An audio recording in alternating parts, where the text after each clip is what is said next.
നമ്മുടെ വീഡിയോയിൽ ഈ കാണുന്ന ഉടുപ്പിനൊന്ന് ചായ മാറ്റിയല്ലോ. ദാ ഇതുപോലെ. Hi guys, this is Arunima from all in one Aranya. Welcome to our channel. ഞാൻ ഈ കുത്തിയിരുന്ന് അഴിക്കുന്നത് ലച്ചുകുട്ടിന്റെ ബർത്ത്ഡേയുടെ ഉടുപ്പാണ് കേട്ടോ. മിഷൻ പണി മുടക്കിയതും എനിക്ക് നന്നായിട്ട് സ്റ്റിച്ച് ചെയ്യാൻ പറ്റാത്ത കാര്യമൊക്കെ ഞാൻ ആ വീഡിയോയിൽ പറഞ്ഞിട്ടുണ്ടായിരുന്നു. ആ വീഡിയോ കാണാത്തവർ നമ്മുടെ യൂട്യൂബ് ചാനലിൽ കയറി കാണണം കേട്ടോ. ഈ അഴിച്ചുപണി കുറച്ച് സമയം മെനക്കെടുത്തുന്ന പണിയാ. എന്നാലും കുറച്ച് അഡീഷൻസ് കൂടി ഞാൻ ഈ ഉടുപ്പിൽ വരുത്തിയിട്ടുണ്ട് കേട്ടോ. അഡീഷൻസ് എന്ന് പറയുമ്പോൾ കുറച്ച് കാര്യങ്ങൾ. നമ്മുടെ സ്കേർട്ട് ഭാഗത്തിന്റെ അടിവശത്ത് കുറച്ച് ഫ്രിൽസ് കൊടുത്തിട്ടുണ്ട്. അതിന് വേണ്ടിയിട്ട് 3 ഇഞ്ചസ് വീതിയിൽ ഞാൻ കുറച്ച് തുണി കട്ട് ചെയ്തെടുത്തിട്ടുണ്ടായിരുന്നു. നിങ്ങൾ ആദ്യമേ വീഡിയോ കണ്ട ആ മെറ്റീരിയൽ എനിക്ക് തികഞ്ഞില്ല. നെറ്റ് ഫാബ്രിക് ആയതുകൊണ്ട് നമ്മൾ ഫ്രിൽസ് എടുക്കുമ്പോഴത്തേനും പെട്ടെന്ന് അങ്ങ് ചുരുങ്ങിപ്പോകും. അതുകൊണ്ട് തന്നെ അതിന്റെ തന്നെ അത്രയും തന്നെ വീണ്ടും വേണ്ടി വന്നു കേട്ടോ. എനിക്കത് ഫുള്ളായിട്ട് സ്കേർട്ടിന്റെ അടിയിൽ പിടിപ്പിക്കാൻ വേണ്ടിയിട്ട്. ആദ്യം കാണിച്ച ഫ്രോക്കിന്റെ ആ ടെയിൽ പാർട്ടിന്റെ ആ ഫാബ്രിക്കില്ലേ, അതിൽ നിന്ന് ഞാനൊരു 6 ഇഞ്ചസ് വീതിയും ഒരു 30 ഇഞ്ചസ് നീളവും വരുന്ന ഒരു പീസ് കൂടി കട്ട് ചെയ്ത് എടുത്തിട്ടുണ്ടായിരുന്നു കേട്ടോ.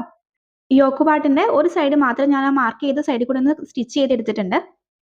നമ്മൾ ആദ്യം കട്ട് ചെയ്ത് മാറ്റി വെച്ചിട്ടുണ്ടായിരുന്ന ആ ഫാബ്രിക്കില്ലേ, ആ 6 ഇഞ്ച് വീതിയിൽ, അത് ഞാൻ വീഡിയോയിൽ കാണുന്ന പോലെ മടക്കി ഒന്ന് സ്റ്റിച്ച് ചെയ്തെടുക്കുന്നുണ്ട്. ഇനി നമ്മുടെ യോക്ക് പാർട്ടിന്റെ ബാക്ക് സൈഡിൽ അതിന്റെ നല്ല വശവും ചേർത്ത് വെച്ചിട്ട് ഇതിൽ കാണുന്ന പോലെ ഞാൻ ഫ്രിൽ ഇട്ട് കൊടുക്കുന്നുണ്ട് കേട്ടോ. അത് കറക്റ്റായിട്ട് ആ വെക്കുന്ന പൊസിഷൻ ഞാൻ പറയുന്നേക്കാളും നിങ്ങൾക്ക് വീഡിയോ കണ്ട് മനസ്സിലാക്കുന്നതായിരിക്കും കുറച്ചും കൂടെ നല്ലത്. സിബ് വരുന്നതിന്റെ 2 സൈഡിലായിട്ടാട്ടോ ഞാനിത് വെച്ച് കൊടുത്തിട്ടുള്ളത്. അത് കറക്റ്റായിട്ട് രണ്ടിനും സെയിം ലെവലിൽ തന്നെ നിൽക്കുന്ന പോലെ ഞാൻ 2 സൈഡിലും സ്റ്റിച്ച് ചെയ്ത് കൊടുക്കുന്നുണ്ട്. 2 സൈഡും തയ്ച്ച് കഴിയുമ്പോഴത്തേനും ഇതിന്റെ ഔട്ട്ലുക്ക് ഇങ്ങനെയായിട്ട് വരും കേട്ടോ. ഇങ്ങനെ തന്നെ വരുന്ന രീതിയിൽ സ്റ്റിച്ച് ചെയ്തെടുക്കണം. ഇനി ബാക്കി തയ്ച്ച പോലെ തന്നെ നമുക്ക് ഫ്രണ്ട് യോക്കിലും ഇത് അറ്റാച്ച് ചെയ്ത് കൊടുക്കണം. അതിന് വേണ്ടിയിട്ട് കറക്റ്റായിട്ട് അതിന്റെ മിഡിൽ പാർട്ട് തന്നെ നമുക്ക് കണ്ടുപിടിക്കണം കേട്ടോ. അതിനുവേണ്ടി ബാക്കിൽ ആ സിപ്പ് അറ്റാച്ച് ചെയ്തില്ലേ, അത് 2 സൈഡും ഒരുപോലെ സെയിം ആക്കി വെച്ചിട്ട് അതിന്റെ ആ വൈറ്റ് തുണിയുടെ ഫ്രണ്ട് പാർട്ട് നമ്മൾ മാർക്ക് ചെയ്ത് കൊടുക്കുന്നുണ്ട്. ഫ്രണ്ട് യോക്ക് പാർട്ടിന്റെ മിഡിൽ കൂടി നമ്മളൊന്ന് മാർക്ക് ചെയ്ത് കൊടുക്കുന്നുണ്ട്. ആ മാർക്കിങ് നമ്മൾ ആ വൈറ്റ് ക്ലോത്തിന്റെ മിഡിൽ പാർട്ട് കണ്ടുപിടിച്ചിട്ടുണ്ടായിരുന്നല്ലോ, അത് രണ്ടും കൂടെ ഒരുപോലെ ആകുന്ന രീതിയിൽ വെച്ച് കൊടുത്തിട്ട് വീഡിയോയിൽ കാണുന്ന പോലെ മടക്കി വെച്ച് നമ്മളൊന്ന് ഫ്രിൽസ് ഇട്ട് കൊടുക്കുന്നുണ്ട് കേട്ടോ. ബാക്കിൽ ചെയ്ത സെയിം മെത്തേഡ് വെച്ചിട്ട് തന്നെയാട്ടോ ചെയ്യുന്നത്. ബാക്കിൽ ഫ്രിൽസ് എടുത്ത സെയിം വിഡ്ത്തിൽ തന്നെയാണ് ഫ്രണ്ടിൽ നമ്മൾ ഫ്രിൽസ് എടുത്ത് കൊടുക്കുന്നത് കേട്ടോ. യോക്ക് പാർട്ടിന്റെ ഒരു സൈഡ് മാത്രമേ നമ്മൾ ഷേപ്പിനനുസരിച്ച് സ്റ്റിച്ച് ചെയ്തെടുത്തിട്ടുണ്ടായിരുന്നുള്ളൂ. ഇനി മറ്റേ സൈഡ് കൂടി നമുക്ക് സ്റ്റിച്ച് ചെയ്തെടുക്കണം. അതിനുവേണ്ടി നമ്മൾ ഉള്ളിൽ വെച്ച് തയ്ച്ച ആ വൈറ്റ് ക്ലോത്തിൽ കയ്യിൽ കയറി പിടിക്കാത്ത രീതിയിൽ അഡ്ജസ്റ്റ് ചെയ്ത് വെച്ചിട്ട് ശേഷം നമ്മൾ മാർക്ക് ചെയ്ത സൈഡിൽ കൂടെ സ്റ്റിച്ച് ചെയ്തെടുക്കുന്നുണ്ട്. അപ്പോൾ നമ്മുടെ യോക്ക് പാർട്ടിന്റെ സ്റ്റിച്ചിങ് പരിപാടി കഴിഞ്ഞു. അതിന്റെ ഔട്ട്ലുക്ക് ഏകദേശം ഇങ്ങനെ ഇരിക്കും കേട്ടോ.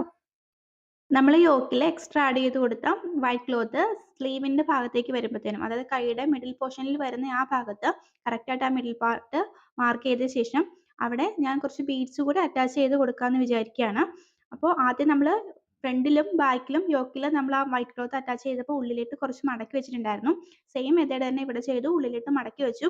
എന്നിട്ട് കഴുത്തിൽ നിന്ന് സൂചി വെച്ചിട്ട് ഞാനതൊന്ന് ജസ്റ്റ് ഫ്രിൽസ് പോലെ എടുക്കുകയാണ്. ആ ഫ്രിൽസ് ഒന്ന് അറേഞ്ച് ചെയ്ത് കൊടുത്ത ശേഷമാണ് ഞാൻ വൈറ്റ് ബീഡ്സ് ഇതിലോട്ട് അറ്റാച്ച് ചെയ്ത് കൊടുക്കുകയാണ്.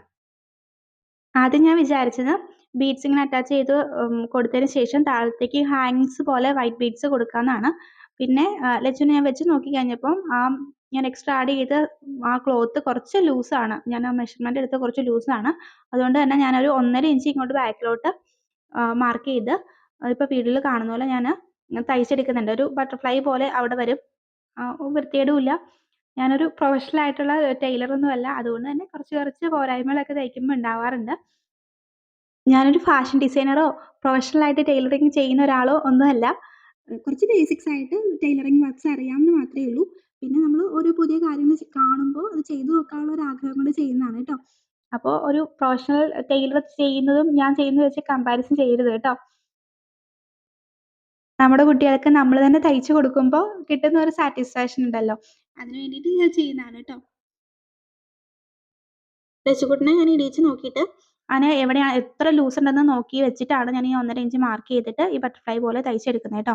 പിന്നെ ഞാൻ ഇടിച്ച് നോക്കിയപ്പോൾ കറക്റ്റായിട്ട് ഞാൻ ഉദ്ദേശിച്ച ആ രീതിയിൽ തന്നെ ആ വൈറ്റ് ക്ലോത്ത് വന്ന് നിന്നിട്ടുണ്ടായിരുന്നു. സത്യം പറഞ്ഞാൽ തയ്ച്ച് വരുമ്പോൾ മെഷർമെന്റ്സിൽ ചെറുതായിട്ടുള്ള വേരിയേഷൻസ് ഒക്കെ വരുമ്പോഴാണ് നമ്മൾ പുതിയ ഡിസൈൻസ് ഓരോന്ന് കണ്ടുപിടിക്കുന്നത് കേട്ടോ.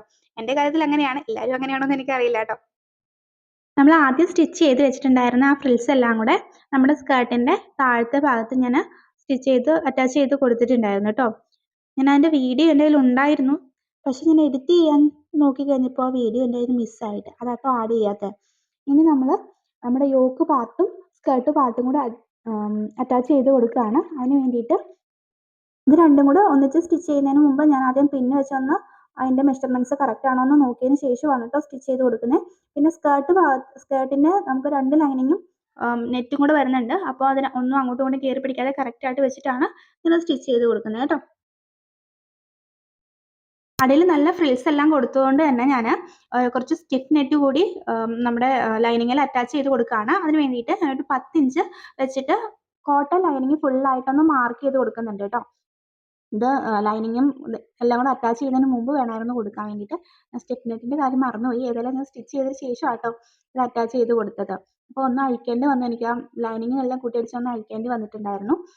സാറ്റൻ ലൈനിങ്ങിൻ്റെയും കോട്ടൺ ലൈനിങ്ങിൻ്റെയും ഇടയ്ക്കായിട്ടാട്ടോ നമ്മുടെ സ്റ്റിഫ് നെറ്റ് വരിക. അപ്പോൾ നമ്മുടെ ഫ്രോക്കിൻ്റെ സ്റ്റിച്ചിങ് പരിപാടി ഏകദേശം കംപ്ലീറ്റ് ആയിട്ടുണ്ട്. ഇനി ഞാൻ ബാക്കിൽ ഒരു ബോ കൂടി അറ്റാച്ച് ചെയ്യുന്നുണ്ട് കേട്ടോ. ഈ ബോയുടെ വീഡിയോ ഞാൻ ഓൾറെഡി ചാനലിൽ അപ്ലോഡ് ചെയ്തിട്ടുണ്ട്. കാണാൻ ആഗ്രഹമുള്ളവർ ചാനലൊന്ന് കയറി കാണണം കേട്ടോ. അപ്പോൾ ഇതാണ് നമ്മുടെ ഉടുപ്പിൻ്റെ ഫൈനൽ ലുക്ക് വരുന്നത്. ആദ്യത്തെ ആ ഫ്രോക്കിൻ്റെ ലുക്കാണോ ഇപ്പോഴുള്ള ലുക്കാണോ നിങ്ങൾക്ക് ഇഷ്ടപ്പെട്ടതെന്ന് കമൻറ്റ് ചെയ്യണം കേട്ടോ. ഇന്നത്തെ വീഡിയോ ഇത്രയേ ഉള്ളൂ. ഇനി നിങ്ങളുടെ എന്തെങ്കിലും അഭിപ്രായങ്ങളോ നിർദ്ദേശങ്ങളോ ഒക്കെ ഉണ്ടെങ്കിൽ നിങ്ങളത് കമൻ്റായിട്ട് എന്നെ അറിയിക്കാം കേട്ടോ. മാക്സിമം നിങ്ങളുടെ അഭിപ്രായങ്ങൾ കൂടി ഞാൻ പരിഗണിക്കാൻ ശ്രമിക്കാം കേട്ടോ. അടുത്ത വീഡിയോ ആയിട്ട് ഉടനെ വരാം.